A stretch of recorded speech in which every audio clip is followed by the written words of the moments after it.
Katika ambayo yanatakiwa tuyafanye katika mwezi huu ni silatul rahim, kuunga undugu, kuunga undugu na ndugu zetu. Itakuwa sio jambo zuri mwezi huu wa Ramadhani wewe unafurahi na familia yako, ili hali kaka yako, mjomba wako, shangazi yako, baba hawapo katika mazingira mazuri ya kuifunga Ramadhani hii. Kwa hiyo huu ni mwezi wa kuunga undugu. Sio lazima uwapelekee kitu cha thamani sana, hapana. Hata ile kuwaombea dua tu huko walipo, Mwenyezi Mungu awafanyie wepesi waifunge Ramadhani, hata kwa kuwapigia simu kuwapa pongezi za Ramadhani na kuwakumbusha mambo madogo madogo ambayo wanatakiwa yafanye. Sio lazima kuwatumia mamilioni na maelfu. Ujumbe wako unayemtumia ukamwambia huu ni mwezi wa Ramadhani na leo ni siku ya pili au ya tatu, kumbuka kutoa sadaka angalau kitu kidogo. Ni namna ya kuunga undugu. Lakini katika mengine ambayo tunatakiwa tuyafanye katika mwezi wa Ramadhani ni kutoa sadaka. Mama yetu Aisha radhiallahu anha anasema alikuwa Mtume sallallahu alaihi wasallam ajwadu nas, alikuwa Mtume ni mzuri mno katika maisha yake kila siku. Wakana ajwadu ma yakunu fi shahr Ramadhan, na alikuwa mzuri zaidi kwa jamii katika mwezi wa Ramadhani, na akiongezeka uzuri zaidi katika 10 la mwisho anapoijiwa na Jibril alayhi salam. Sasa angalia Mtume sallallahu alaihi wasallam nje ya mwezi wa Ramadhani alikuwa ni mzuri na watu. Mwezi wa Ramadhani ukiingia anakuwa na maisha mazuri na watu wengine, lakini kila siku zikiongezeka za mwezi wa Ramadhani anazidi kuongeza ile utofauti. Sisi mwezi wa Ramadhani siku ya kwanza, ya pili, ya tatu tumefanya bidii kiasi fulani, lakini kila siku zikiongezeka tunazidi kupungua. Na tunatoka katika mwezi wa Ramadhani 10 la mwisho ambalo ndilo la kujifunga kibwebwe kufanya ibada, tunahama katika mwezi wa Ramadhani, tunaingia katika siku ya Idi, bali tukaomba hasa Idi ifike kwa haraka. Haya sio mafundisho ya Mwenyezi Mungu, wala sio mafundisho ya Mtume sallallahu alaihi wasallam. Tujitahidi mno kufanya khairi mbalimbali, ibada mbalimbali. Hakuna ibada rahisi kama kumtaja Mwenyezi Mungu Subhanahu wa Ta'ala.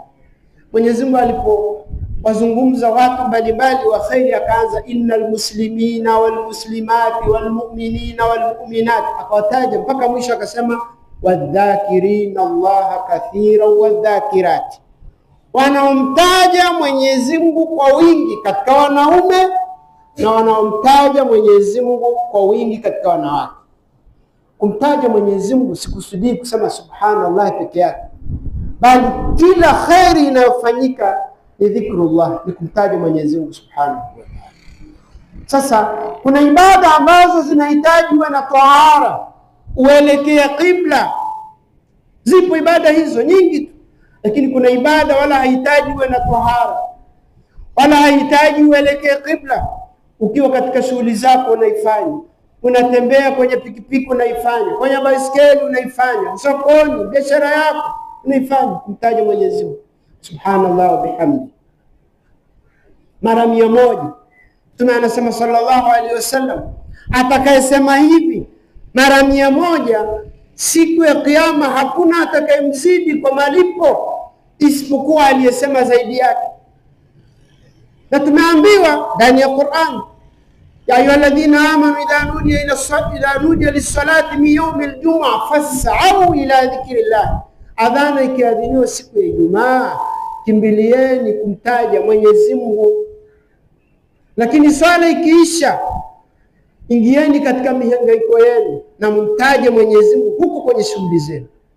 Dhikrullah kwa adhkari mbalimbali ambazo tunafundishwa na Mwenyezi Mungu haihitaji kuwa na tahara wala kuwa uelekee qibla. Masahaba maneno haya Mtume aliyefanyia kazi. Ibn Umar radhiyallahu anhu anatoka nyumbani anaenda sokoni, akampitia mwenzie, twende sokoni. Mwenzie akamsindikiza hadi sokoni. Kufika sokoni hajanunua kitu hata kimoja. Kila mtu anayekutana naye assalamu alaykum, kwenye biashara yake assalamu alaykum. Wakamaliza akarudi nyumbani. Siku ya pili akamwambia tena rafiki yake, twende sokoni. Yule bwana akakataa. Huko sokoni uenda kufanya nini? Jana tumeenda hakuna ulichonunua wala kuuza, leo tena twende. Sema hujaona kama nimenunua kitu? Kumbe amenunua vitu vingi. Ila assalamu alaykum wa rahmatullah, thawabu 30. Sasa sisi hata kusalimiana tunakutana sisi kwa sisi na kwa ngumu. Habari yako, assalamu alaykum wa rahmatullahi wa barakatuh. Kwa ziko ibada ambazo tunaweza kuzifanya zikaongeza malipo yetu, wala hazihitaji kuwa na tohara wala kuelekea dhikrullah, kumtaja Mwenyezi Mungu Subhanahu wa Ta'ala. Kumtaja Mwenyezi Mungu Subhanahu wa Ta'ala. Haya ndio masiku, huu ndio mwezi, nyakati bora za kuchuma malipo makubwa mbele ya Mwenyezi Mungu Subhanahu wa Ta'ala. Mwenyezi Mungu atujalie katika ambao wataifunga Ramadhani imanan wa ihtisaban. Mwenyezi Mungu atujalie katika ambao watasamehewa madhambi yao katika mwezi huu.